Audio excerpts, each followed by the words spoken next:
જય શ્રી કૃષ્ણ, જય માતાજી. કેમ છો બધા? મજામાં? મજામાં જ હશો તો સ્વાગત છે તમારું આજના નવા વ્લોગમાં. વ્લોગ ચાલુ આપણે કરી દીધી છે. વાગી ગયા છે 5:45 અને હજી કઈ પાણી આવ્યું નથી. પાણીની રાહ જોઈએ.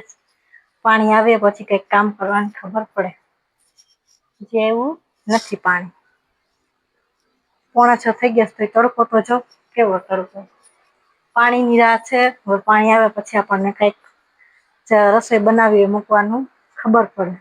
આજે તો હવે રસોઈમાં બનાવી છે કઠોળનું શાક. સવારે ગુવારની ભાજી બનાવી હતી તો અત્યારે એવું કઈક વિચાર છે કઠોળનું શાક ને એવું કરી નાખીએ. જોઈએ હવે શેની દાળ કરીએ.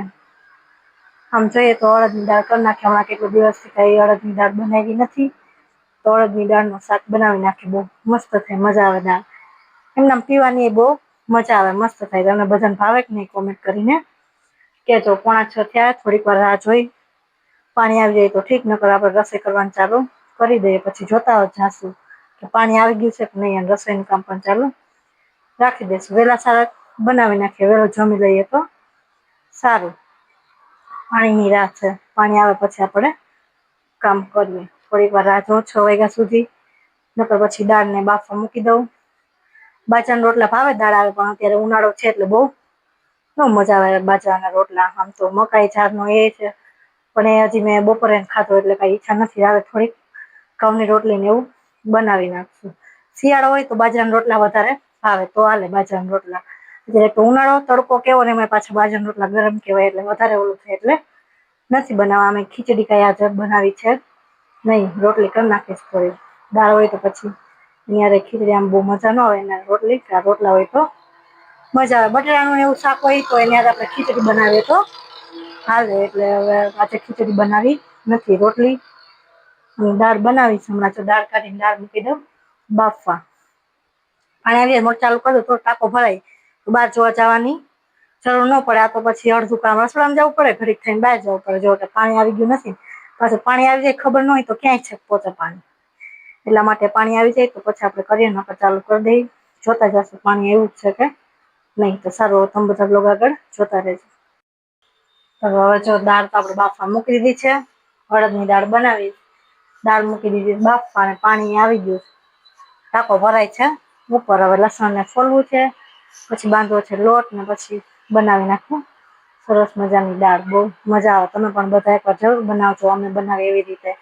તમે કેવી રીતે બનાવો છો એ પણ અમને કોમેન્ટ કરીને કહેજો. જોઈ લો પાણી આવી ગયું તો મેં કરી દીધી એ મોટર ચાલુ અને બધાએ છોડવાનું પાણી પીવડાવી દીધું. મેં કીધું પેલા પાણી પીવડાવી દઉં પછી ભલે ટાંકો ભરાય. તો બધાએ પીવડાવી દીધું છે. બહાર પીવડાવવા જાઉં તો મેં પેલા બહાર પીવડાવી દઉં.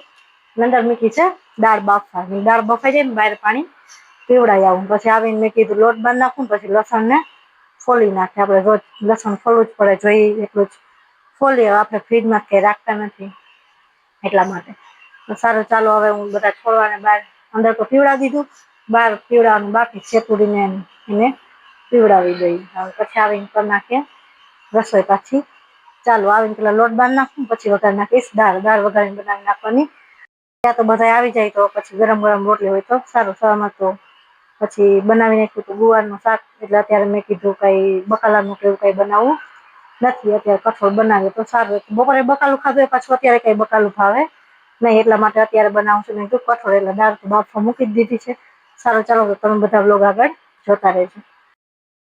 તો હવે આપણે બધે શાક વઘારવાની તૈયારી કરી લીધી છે. જો અહીંયા સરસ મજાની લીલી ડુંગળી સુધારી નાખી છે. લીલી ડુંગળીના પાન. લીલી ડુંગળી ન હોય તો આપણે સુકેલી ડુંગળી નાખીએ તો ચાલે ને. અહીંયા વઘાર માટે લઈ લીધો છે જો મીઠો લીમડો અને આખું જીરું. અહીંયા સરસ મજાની આદુ લસણ મરચાની પેસ્ટ બનાવી નાખી છે. અને અહીંયા જો ટમેટો પણ સુધારી નાખી છે. અહીંયા જો સાવ દાળ બફાઈ જવી જોઈએ. સાવ ડઠણ ન રહેવી જોઈએ. સાવ સરસ રીતે બફાઈ જવી જોઈએ એટલે એકદમ સરસ મજાની કટ થાય તો દાળ મસ્ત થાય. ને અહીંયા જોઈ લીધું છે એક વાટકો ખાટી છાશ. છાશ ખાટી હોય તો જ સરસ બને અડદની દાળ. જો અહીંયા આપણે લોટ પણ બાંધીને રાખી દીધો છે. અહીંયા મૂકી દીધું છે તેલ ગરમ કરવા. તો અહીંયા તેલ ગરમ થઈ ગયું છે. આપણે વઘારમાં નાખી દઈએ જીરું અને મીઠો લીમડો. મીઠો લીમડો ધોયો હોય એટલે પાણીમાં તડતર થાય. હવે નાખી દઈએ લીલી ડુંગળી. આપણે કટ કરીને તો અહીંયા રાખી દીધી. એટલે ડુંગળીને સરસ રીતે ખાવા દઈએ ને પછી નાખી દઈએ ટમેટા. ડુંગળીને આપણે સરસ રીતે તેલમાં સાતળી લીધી છે અને હવે નાખી દઈએ ટમેટા. ટમેટાને પણ સરસ રીતે આપણે તેલમાં સાતળી લઈએ. પછી નાખી દઈશું આદુ લસણ મરચાની પેસ્ટ. તો ટમેટાને આપણે સરસ રીતે સાતળી લીધું છે ડુંગળીને. હવે આપણે નાખી દઈએ પેસ્ટ, આદુ લસણ મરચાની પેસ્ટ. તીખી મરચી હોય તો મસ્ત થાય. 2 ખાંડી નાખો. ચટણી કાંઈ વધારે નાખવાની ન હોય. દાળમાં હળદર અને ધાણા જીરું વધારે હોય. એટલે આપણે દાળ તીખી કરવી હોય એટલે મરચી નખાય. તો 2 મરચી તીખી નાખી. આને 2-3 મિનિટ માટે ખાવા દઈએ. પછી નાખી દઈએ ધાણા જીરું, હળદર અને ચટણી. તો ડુંગળી ટમેટા પેસ્ટ આપણે સરસ રીતે તેલમાં સાતળી લીધું છે. હવે નાખી દઈએ બધા મસાલા. જીરું તો આપણે વઘારમાં જ નાખી દીધું. તો હવે નાખી દઈએ હળદર અને ધાણા જીરું, હિંગ અને ચટણી. ચટણી ઓછી નાખવાની હોય. ધાણા જીરું અને હળદર ચડિયાતી રાખવાના એટલે બહુ મસ્ત થાય. ના દાળ આમે પીળી જોઈએ તો આપણે જો નાખી દઈએ થોડીક એવી હિંગ, હળદર આપણે થોડી વધારે નાખીએ. પછી નાખી દઈએ ધાણા જીરું. ધાણા જીરું પણ વધારે નાખાય એટલે મસ્ત થાય.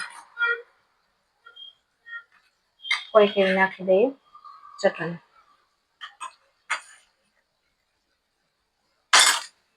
થોડુંક એવું નાખી દઈએ પાણી, જેથી કરીને ચટણીને કઈ દાજી ન જાય. સરસ રીતે વઘારને આપણે પાકવા દઈશું.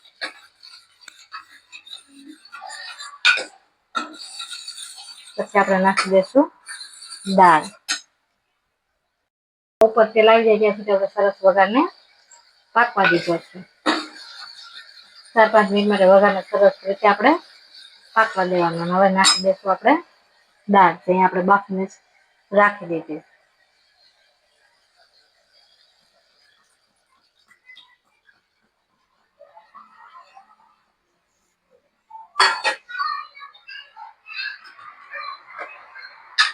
હવે આપણે સરસ રીતે બધું મિક્સ કરી લઈશું.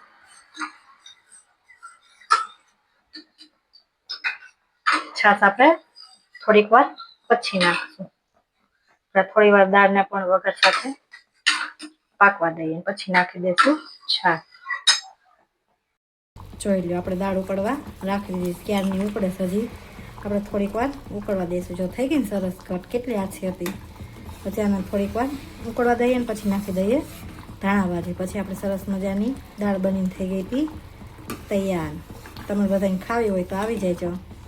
કોમેન્ટ કરજો આ રેસીપી તમને બધાને કેવી લાગી. જો અહીંયા લોટ બાંધીને રાખી દીધો. હવે આ દાળ બની જાય એટલે બનાવી નાખીએ રોટલી. પછી બધા બેસી જઈએ જમવા. જોઈ લો, આપણે દાળ બનીને થઈ ગઈ છે તૈયાર. હવે ઉપરથી નાખી દઈએ ધાણા ભાજી. દાળ બનીને થઈ ગઈ છે તૈયાર. જોઈ લો, અહીંયા રોટલી બનાવી નાખી અને અહીંયા શેકી લીધા પાપડ. હાલો, તમે બધા પણ જમવા. રસોઈ બની ગઈ છે. હવે અમે બધા બેસી જઈએ જમવા. હાલો બધા વારું કરો. અડદની દાળ, રોટલી, પાપડ, ઠંડી ઠંડી છાશ.